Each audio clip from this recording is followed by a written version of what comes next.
Alhamdulillah, kita sama-sama bersyukur kepada Allah. Di malam hari yang mulia ini kita sama-sama berkumpul di dalam mencari ampunan dan keridhaan dari Allah.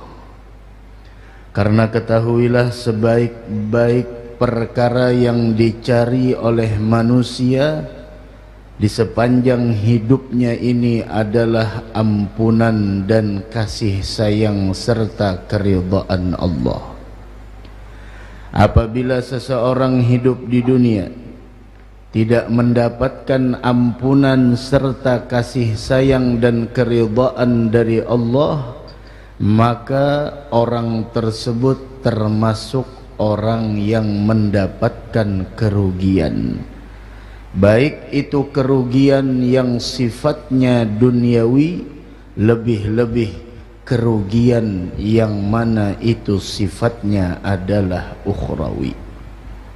Dari karenanya berkumpulnya kita pada malam hari ini di dalam rutinitas kita setiap bulan, dan berbagai macam ibadah yang kita lakukan tidak ada harapan dan tujuan kita melainkan adalah semoga Allah subhanahu wa ta'ala memberikan keampunannya kepada kita dan memberikan kasih sayangnya untuk kita, dan mudah-mudahan kita seberataan diridai oleh Allah subhanahu wa ta'ala.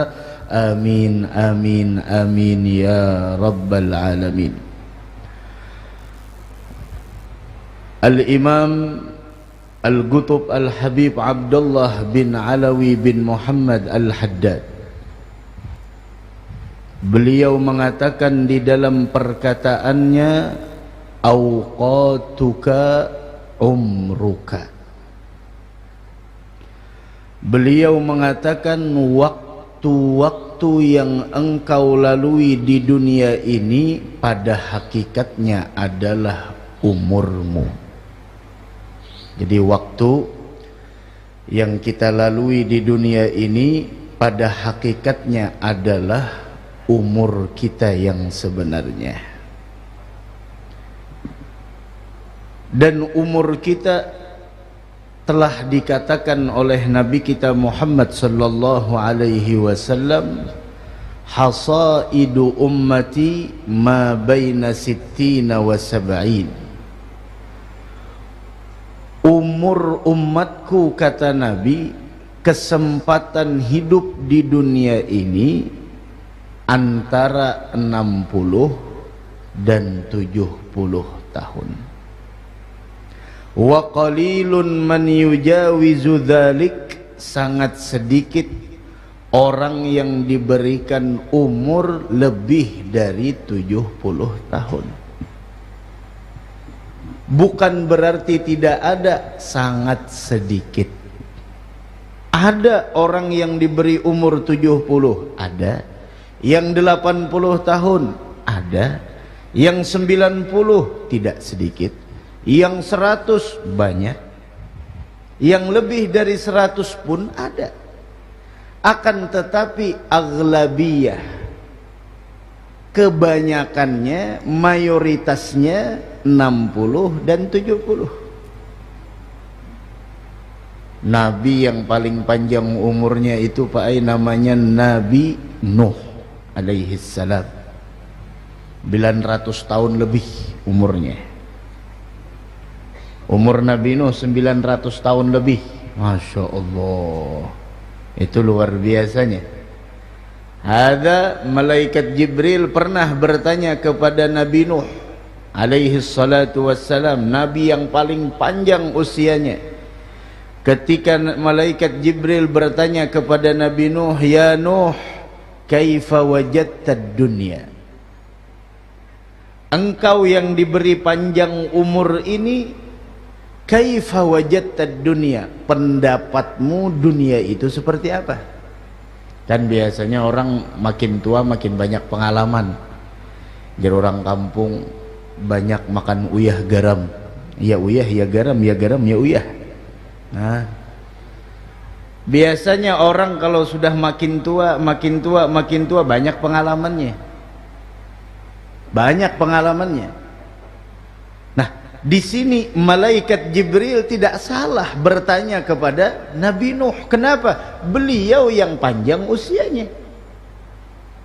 Kaifa wajadtad dunya? Bagaimana wahai Nuh kau temukan dunia? Dunia ini seperti apa? Kemudian apa kata Nabi Nuh yang diberikan usia lebih dari 900 tahun? Beliau mengatakan singkat.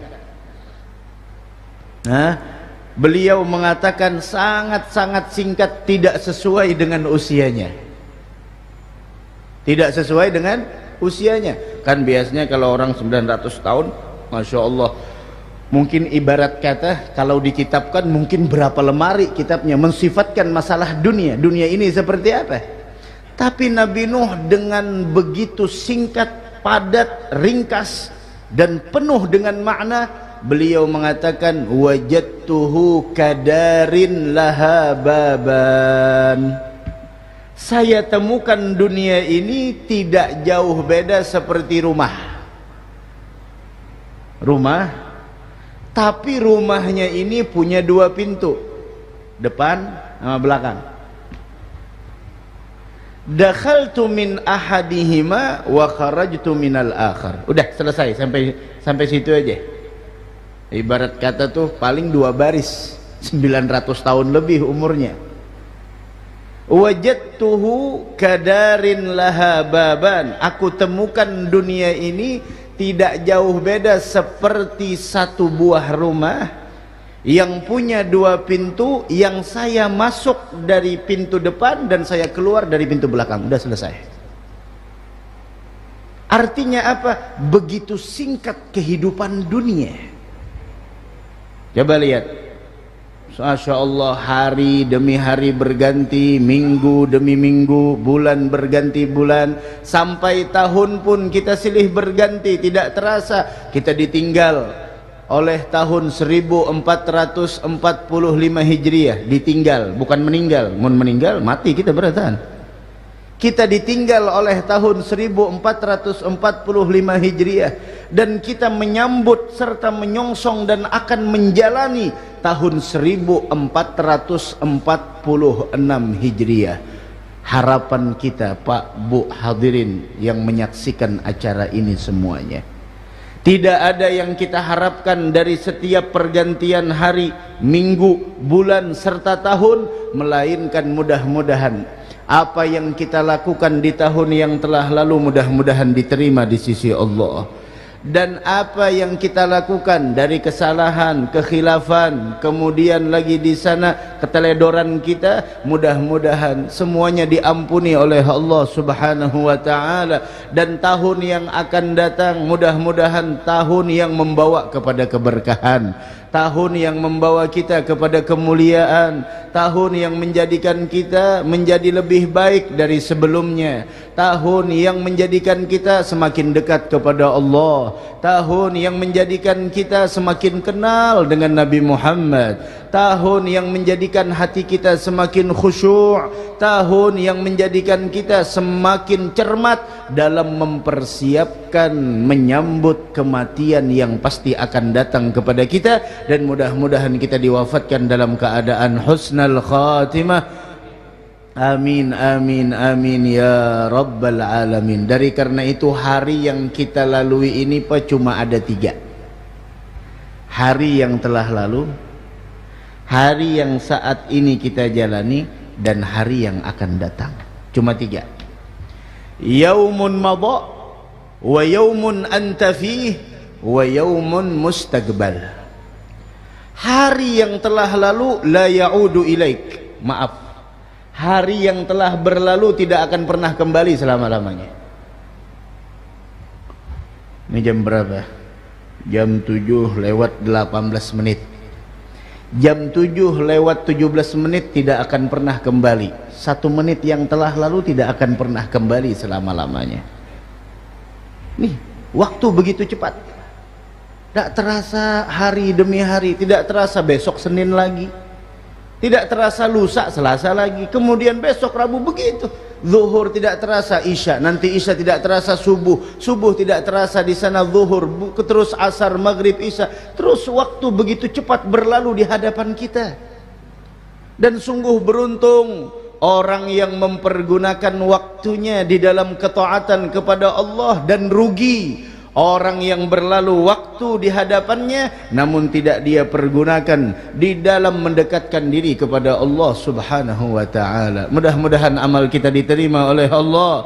Amin ya rabbal alamin. Yaumun madha la yaud, hari yang telah berlalu tidak akan pernah kembali. Wa yaumun mustaqbal, dan hari yang akan datang. Ini kita masih belum tahu apa yang akan terjadi di tahun yang akan datang. Dari karenanya kita akhiri dengan membaca doa akhir dan awal tahun, yang mana kita meminta kepada Allah mudah-mudahan tahun yang akan datang menjadi tahun keberuntungan buat kita. Tahu tahun keberuntungan itu apa? Tahun keberuntungan bukan berarti tahun yang mana kita banyak dapat proyek pekerjaan, itu bukan tahun keberuntungan. Tahun keberuntungan bukan berarti kita banyak mendapatkan cuan, tidak. Tahun keberuntungan bukan tahun yang menjadikan kita makin lebih banyak punya harta, bukan itu tahun keberuntungan. Tahu tahun keberuntungan itu seperti apa? Tahun keberuntungan itu adalah ketika engkau lalui hari-harimu, ketika engkau lewati satu pekanmu, ketika engkau lalui setiap bulanmu, engkau semakin dekat kepada Allah Subhanahu wa taala, semakin bertambah ilmumu, semakin bertambah kedekatanmu kepada Allah, semakin engkau mempersiapkan untuk kematian, maka tahun itu adalah tahun yang membawa keberuntungan bagi engkau.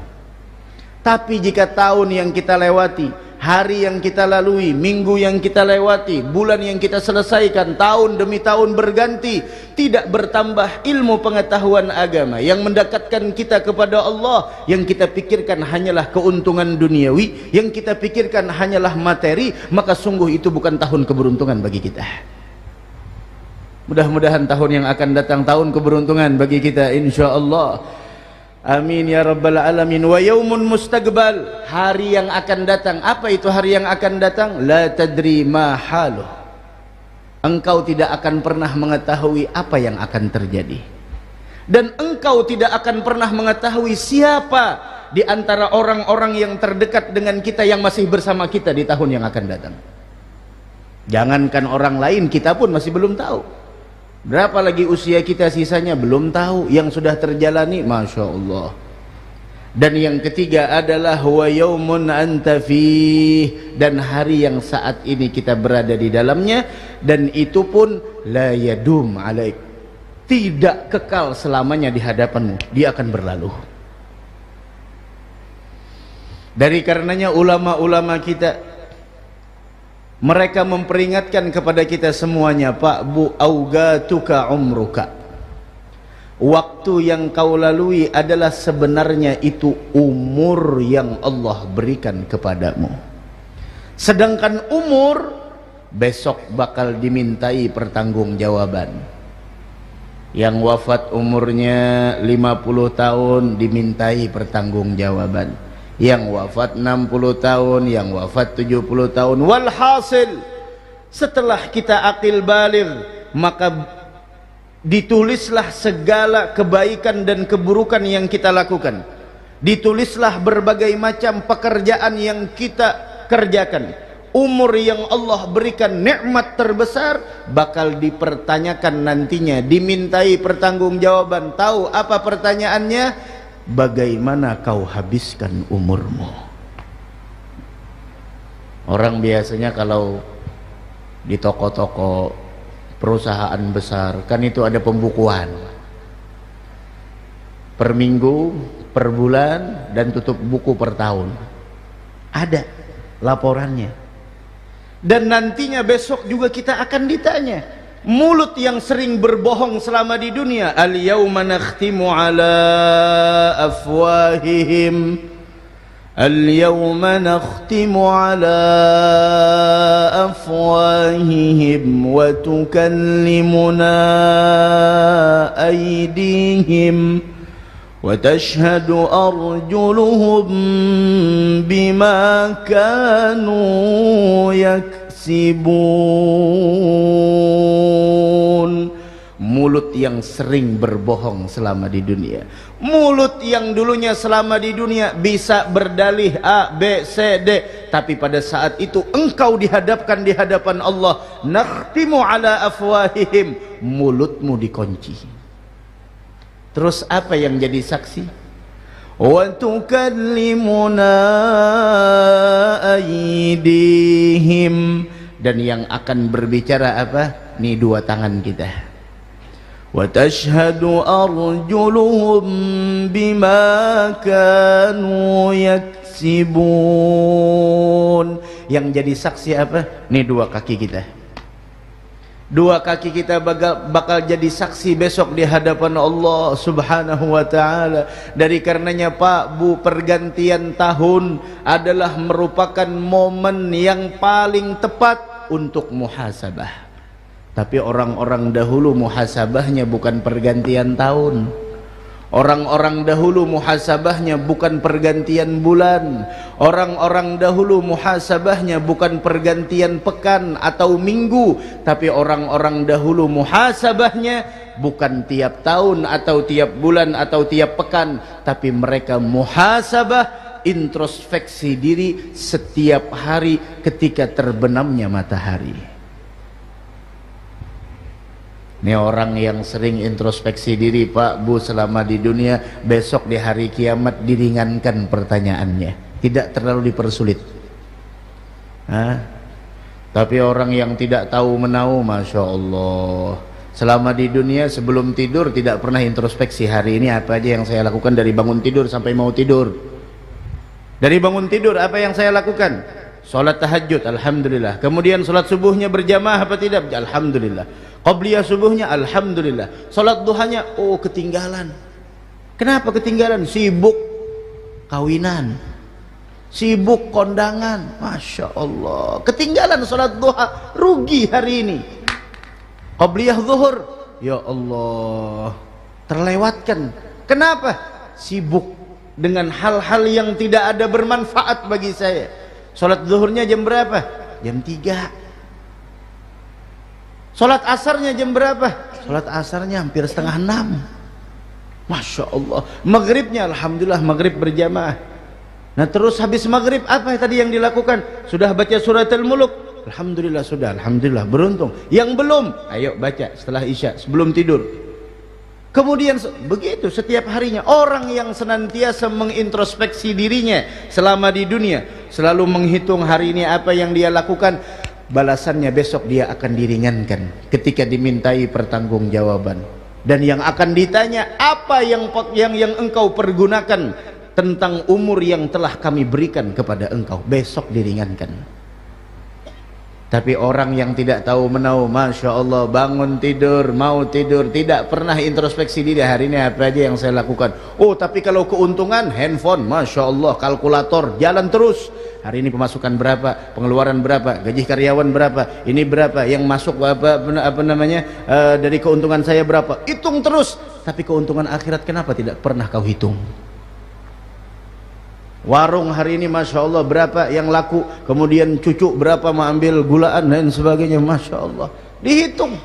Tapi kenapa kita kada pernah menghitung? Ba'diyah maghribnya tadi berapa rakaat? 2, 4, 6. Nanti ba'diyah isya berapa rakaat? 2 atau 4. Kemudian sholat witirnya dikerjakan apa tidak? Hitung. Hari ini baca Qur'annya bagaimana? Oh hari ini tidak sempat baca Al-Quran, Masya Allah, ibki ala nafsik, tangisi dirimu. Begitu harusnya orang yang beriman. Dan ketahuilah, sebagaimana tadi yang ulun sampaikan, orang dahulu dari zamannya Nabi Muhammad introspeksi diri, atau bahasa tasawufnya muhasabah. Orang yang mana di sana di antara mereka muhasabahnya bukan tiap tahun atau tiap bulan atau tiap pekan, tapi mereka muhasabahnya tiap hari. Sampai di antaranya Abdullah bin Mas'ud radhiyallahu taala anhu wa ardah, beliau mengatakan, Sayyidina Abdullah bin Mas'ud, apa kata beliau? Beliau mengatakan, ma nadimtu ala syai'in nadami ala yaumin gharabat syamsuhu naqusa fihi ajali wa lam yazid fihi amali. Beliau mengatakan, tidak ada penyesalan di atas penyesalan yang aku rasakan atas sesuatu melebihi atas suatu hari yang aku lewati ketika terbenam matahari. Disitulah aku sadar, ketika aku introspeksi diriku, yaitu apa kesadaranku, naqusa fihi ajali walam yazid fihi amali. Disitulah aku sadar ajalku semakin berkurang, amalku tidak kunjung bertambah. Ini harusnya. Dari karena itu jangan pernah kita merasa senang dengan sesuatu, melainkan kesenangannya kita, kebahagiaannya kita ketika kita melewati hari-hari kita dan kita dalam keadaan taat kepada Allah Subhanahu wa ta'ala. Mudah-mudahan Allah berikan taufik dan hidayah kepada kita semua, insyaallah. Amin amin ya rabbal alamin. Apa kata Imam Haddad? Al-Imamul Haddad, beliau mengatakan, kembali kita, augatuka umruka, waktumu adalah umurmu, wa umruka, dan bermula umurmu, ra'su malik, merupakan adalah modal terbesar usahamu. Ini umur kita modal.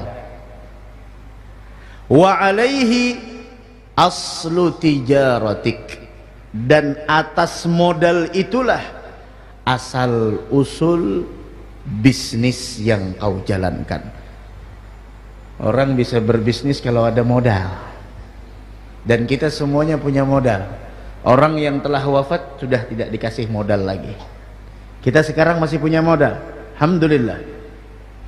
Wabihi, kata Imam Haddad, dan dengan modal itulah apabila engkau mampu mempergunakannya, cerdas di dalam memutar modal tersebut, wusuluka ila na'imil abad fi jiwarillahi ta'ala, engkau akan mendapatkan kenikmatan yang abadi, yaitu surganya Allah Subhanahu wa ta'ala. Dengan itu engkau bisa mempergunakan.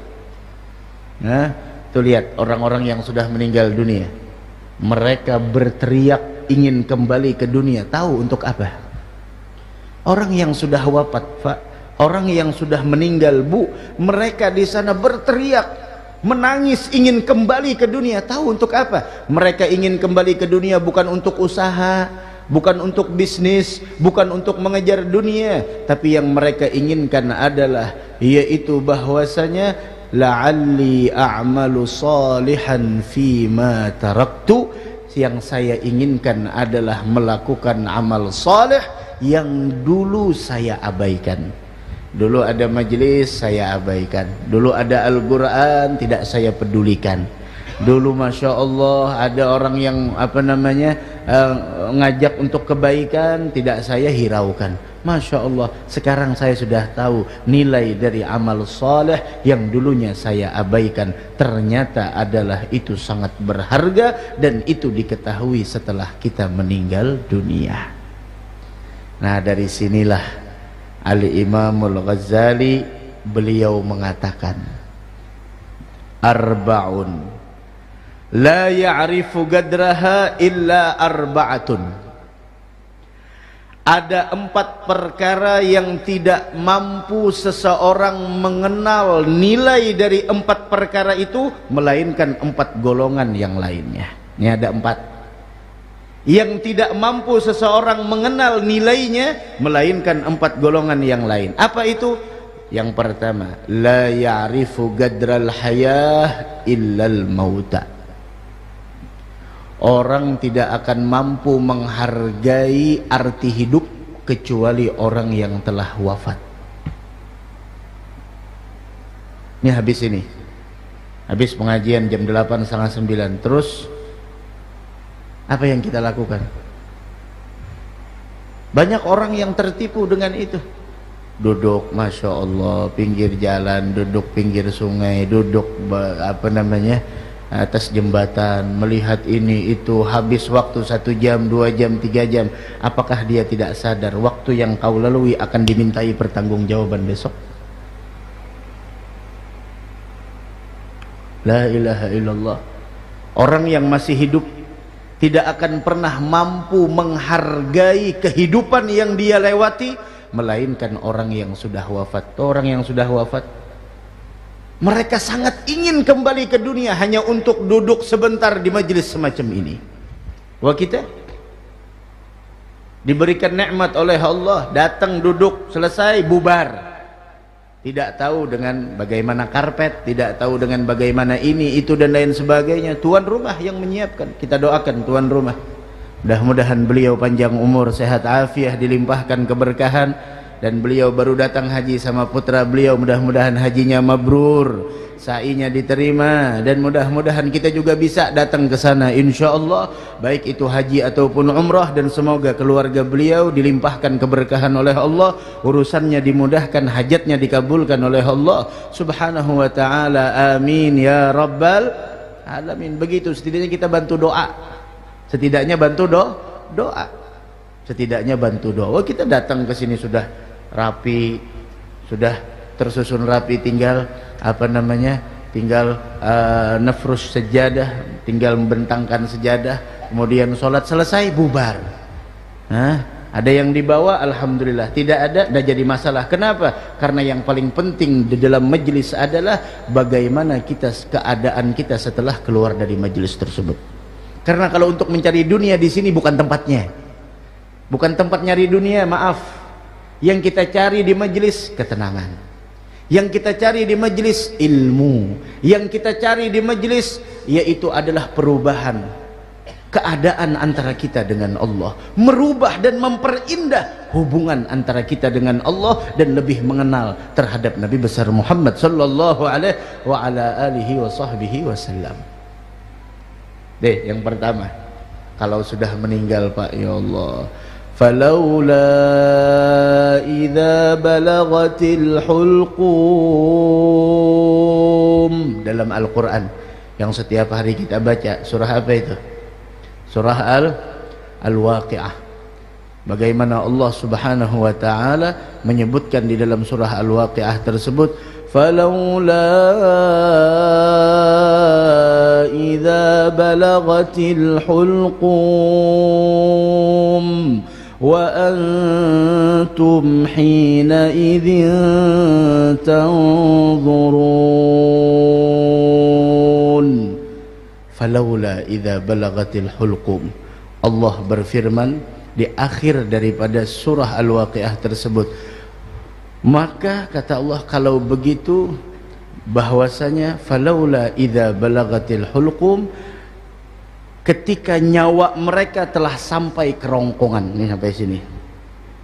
Wa antum hina idzin tanzurun, kamu saat itu dan kamu ketika itu melihat.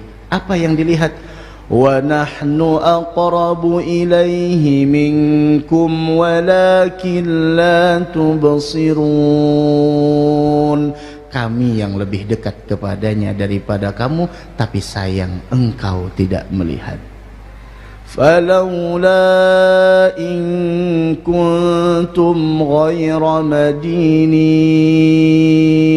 maka mengapa, kata Allah, jika kamu memang tidak dikuasai, tarji'unaha in kuntum shadiqin, kamu tidak mampu mengembalikan nyawa itu. Tidak ada yang mampu. Nah, mudah-mudahan kita husnul khatimah insyaallah, amin ya rabbal alamin. Dari karenanya Pak, Bu, hargai kehidupan yang ada di dalam kehidupan kita, hargai umur. Nah, jangan hanya lewat begitu saja lah, jangan. Tuh Abdullah bin Mas'ud bagaimana? Tiap sore, Masya Allah. Nah, itu yang pertama. Orang tidak mampu menghargai kehidupan, melainkan mereka yang telah wafat. Baru paham. Nah, yang kedua, wala gadras sihhati illa ahlus sugmi, seseorang tidak mampu menghargai nikmat sehat. Ini alhamdulillah nikmat sehat. Kecuali orang-orang yang sakit. Oh, orang Manggaring itu Pak, Masya Allah, berkeinginan, ya Allah seandainya aku sehat, ya Allah seandainya. Nikmat sehat kita alhamdulillah. Duduk kita Masya Allah, pinggang masih normal, walaupun berapa kali alih sila sudah. Batis ya memang kalau sudah memang tuha kadang-kadang ya olinya kering, perlu disuntik dulu. Ya memang seperti itu. Makin tua makin melemah. Dari karenanya dalam Al-Qur'an, walaqad khalaqnal insana fi ahsani taqwim tsumma radadnahu asfala safilin. Dikembalikan lagi. Nah dari karenanya nih Masya Allah lintuhut makin besakit, pinggang merinyut, berjalan kadang-kadang saja juramba, kadang mengaruhan sudah mulai tuha, makin menurun. Nah justru makin menurun seperti itu. Ya Bani Adam, wahai manusia, bukan tempatmu di dunia untuk bersenang-senang, pindah engkau ke negeri akhirat. Di sana tempat bersenang-senang, di dunia jangan. Bukan tempat bersenang-senang di dunia ini untuk membeli kesenangan akhirat. Maka dari karenanya Pak, tidak sedikit orang-orang yang rela mengorbankan dunianya demi akhiratnya, dan sangat banyak orang-orang yang rela mengorbankan akhiratnya hanya demi dunianya yang sementara. Maka jadilah kita golongan yang pertama, rela mengorbankan dunia demi membeli kebahagiaan di negeri akhirat. Semangat tahun yang akan datang. Mudah-mudahan tahun akan datang bawa berkah bagi kita insyaallah. Amin ya rabbal alamin. Dari karenanya mumpung sehat Pak, mumpung sehat, Masya Allah. Orang yang udah sakit Masya Allah nih, saat ini aja nih alhamdulillah sehat. Coba sedikit aja sakit perut aja, kena ke WC, bola mandar WC, Masya Allah, makan kada karuan, kadosa sedikit aja sakit kepala aja, Masya Allah. Maka dari karenanya hargai sehat, mumpung sehat pergunakan. Dengan apa? Pergunakan untuk menggapai ridha-Nya Allah Subhanahu wa ta'ala. Ini yang kedua. Dan orang yang sakit, biasanya orang yang sakit itu Allah Subhanahu wa ta'ala memerintahkan kepada malaikat, wahai malaikatku, ambil rizkinya. Ini orang yang sakit biasanya diperintahkan malaikat, ambil rizkinya, diambil. Angkat selera makannya, diangkat selera makan. Ya Allah, disuruh makan, Masya Allah, hambarlah, pahitlah, macam-macam. Ambil cahaya wajahnya sudah tidak bersinar lagi, Masya Allah. Dan yang keempat, ambil kekuatannya. Dan yang kelima, ambil dosanya. Sudah saatnya sembuh, Allah bilang kembalikan cahaya wajahnya. Ampih sudah pina kalas, sudah mulai pina, ya orang kan jurang pina mencalung mata jurang, ampih dah pina calung. Oh, kita ini mencalung sebulan sekali, tanggal tuha calung mata. Ampih sudah mencalung, makan sudah mulai mau, selera makan sudah dibulikakan, mau udah makan. Rizkinya sudah mulai ada, alhamdulillah. Kekuatannya dikembalikan. Malaikat mau mengembalikan dosanya, oh tunggu dulu kata Allah, dosanya jangan dikembalikan, habis dosanya. Allah. Tapi bagi kita yang semacam itu, bagi kita dosa penghapus dosa. Tapi mereka para aulia, sakitnya mereka bukan penghapus dosa, tapi meninggikan derajat mereka di sisi Allah. Kalau kita ya sakit di dunia, maka dari karenanya Pak Bu, beruntung orang yang sebelum wafat dikasih penyakit. Kenapa? Itu menghapuskan segala apa yang dia miliki, agar nantinya ketika besok di hari kiamat, ketika pertanggungjawaban, semuanya udah habis. Begitulah cara Allah ketika ingin memberikan kasih sayangnya kepada seorang hamba untuk dimasukkan ke dalam surga. Berbagai macam cara, rintangan dan lain sebagainya, bahkan permasalahan yang kita hadapi pun adalah menjadi penebus dari dosa dan kesalahan kita. Tapi mudah-mudahan kita sehat afiah. Jangan bercita-cita garing lah. Ya Allah garingakan ulun. Oh jangan. Imam Syafi'i aja waktu garing minta tambahi. Ya Rab, kalau ini ada ridha pian, tambahi lagi kada jadi masalah. Kata guru sidin, jangan Syafi'i, lasna min rijalil bala, kita bukan orang yang hebat di dalam menghadapi bala. Minta keafiatan kepada Allah. Hati-hati. Oh, Masya Allah, minta keafiatan. Jangan minta sakit. Ya Allah garingakan ulun. Tuh sakit gigi aja, ya Allah sembuhkan aja. Hanya minta garingakan, minta sembuhkan pulang. Lah jangan, minta afiah. Karena pemberian terbaik dari Allah itu adalah afiah. Kelas. Yang kedua, yang ketiga, wala gadras syabab illa ahlul haram. Dan seseorang tidak bisa menghargai nilainya masa muda. Masa muda, melainkan orang yang udah tua. Ini orang-orang tua di hadapan kita nih, bukan guru-guru kita. Mereka telah melalui masa muda. Mereka bingung melihat orang-orang, anak-anak muda yang menghabiskan masa mudanya dengan kelalaian. Kenapa? Sayang. Boh pianjer, pada paham kah jalan anak muda? Orang yang udah tua telah melalui masa mudanya. Semua orang melalui masa mudanya. Semua orang melalui masa mudanya, namun keadaan mereka ketika melalui masa muda berbeda-beda. Orang yang punya ilmu, orang yang punya cahaya iman, cahaya taqwa, melalui masa mudanya dengan ibadah dan taqwa kepada Allah. Tapi orang yang lalai, tidak faham dengan ilmu agama, jauh dari para ulama, dia melalui masa mudanya dengan poya-poya. Dia melalui masa mudanya dengan kelalaian. Padahal ketika masa mudamu, wahai anak muda, kau habiskan di dalam ketaatan. Ketika masa mudamu, wahai anak muda, kau habiskan di dalam ibadah kepada Allah. Tahu balasannya apa? Balasannya adalah setiap anak muda yang menghabiskan masa mudanya di dalam ketaatan dan ibadah kepada Allah, besok dia akan mendapatkan naungan di padang mahsyar di hari yang tidak ada naungan selain naungan Allah. Ini pemuda. Mudah-mudahan pemuda-pemuda kita dirubah keadaannya dengan sebaik-baik keadaan. Amin ya rabbal alamin. Dari karenanya itu orang tua didik anaknya, perhatikan anaknya. Silahkan berikan fasilitas lengkap buat anakmu, tapi ingat, kau harus memperhatikan bagaimana pergaulan anak-anakmu. Jangan kebablasan, jangan sampai kita kecolongan. Jaga pergaulan anak-anak kita.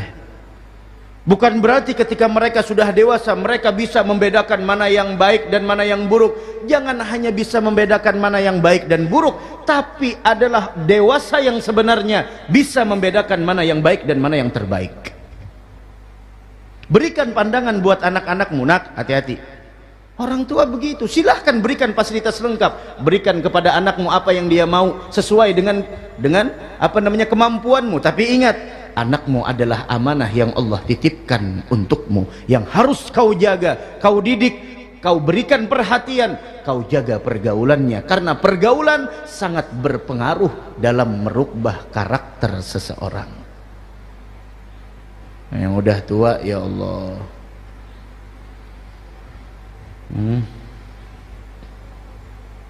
nah udah Tuhan ini hendak Ba'anum pulang, Masya Allah. Minta banyu guru aja, banyu supaya Ba'anum. Ada banyu supaya Ba'anum. Obat kada ada juga, obat supaya Ba'anum kada kawa. Kawa aja kecantikan kada kawa, kandur juga sininya nah. Kandur, coba cara mini kandur, sini nah. Ketahuan. Tuha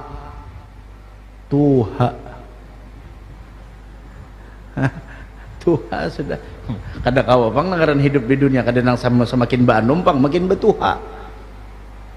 Tapi orang tua yang tumbuh dalam taat ibadah, mereka adalah orang tua yang terbaik. Ini kita melihat orang tua yang ada di sini nah. Untung sedin kita kena tuha kayak Pak, belum tentu lagi. Nah, mudahan tuha-tuha kita makin cangkal beribadah kepada Allah Subhanahu wa taala. Makanya ampai bu ai seberataan, perhatikan pergaulan anak-anak pian. Mun jam 10 kada naik, jam 9 gen kada naik ke rumah telepon. Menanakan di rumah bekamar sorongonon, lihat apa yang ada di dalam handphonenya. Jangan karena dia sudah dewasa dia bisa membedakan mana yang baik. Lah, jangan seperti itu. Kontrol. Didik anak kita. Pergaulannya seperti orang tua harus paham dengan ini itu lain sebagainya. Oh, anak-anak kita Masya Allah, tantangan yang akan dia hadapi itu macam-macam. Apalagi kita di akhir zaman, ajaran macam-macam. Ajaran ya Allah membingungkan kita, ajaran di akhir zaman nih. Lagi di media sosial, Masya Allah macam-macam. Ada yang hendak kiamat semalam, kan jadi kiamat. Kan semalam kiamat hendak terjadi di akhir Juni, ditunda bulan Agustus dia. Ada mana tadi? Ada aja di akhir Juni semalam hendak kiamat 29. Kada jadi, kada paham juga kada jadi kenapa. Ditunda sampai Agustus. Bisa ditunda kayak itu. Anehnya. Belum lagi narasi-narasi. Hati-hati, kita di Kalimantan Selatan dididik oleh guru-guru kita untuk cinta dengan Ahlul Bait, untuk cinta dengan orang-orang yang memang mereka diberikan kemuliaan oleh Allah. Udah, jangan sampai terpengaruh dengan narasi-narasi apapun. Hati-hati. Ini yang ketiga. Yang keempat, yang terakhir, wala qadral ghina illa ahlul faqri. Orang tidak akan pernah mengenal nilainya harta, kekayaan, melainkan orang-orang yang fakir. Bagi engkau wahai orang kaya, uang 5.000 tidak seberapa, tapi bagi saudaramu yang fakir, bagi saudaramu yang lemah, bagi saudaramu yang miskin, 5.000 begitu berarti. Maka hargailah setiap nikmat yang engkau miliki. Syekh Abi Bakar bin Salim, sahibul Hauliyah, beliau mengatakan, nikmat yang banyak yang saat ini saya miliki tidak akan diberikan oleh Allah kecuali dengan cara mensyukuri yang sedikit. Man la yashkuril jalil la yashkuril kathir. Orang yang tidak bisa menghargai nikmat yang sedikit, dia tidak akan pernah mampu untuk menghargai nikmat yang melimpah dan banyak. Dari karena itu, yang punya kekayaan, yang punya harta banyak, gunakan kekayaanmu untuk engkau nantinya meraih ridha Allah melalui hartamu tersebut.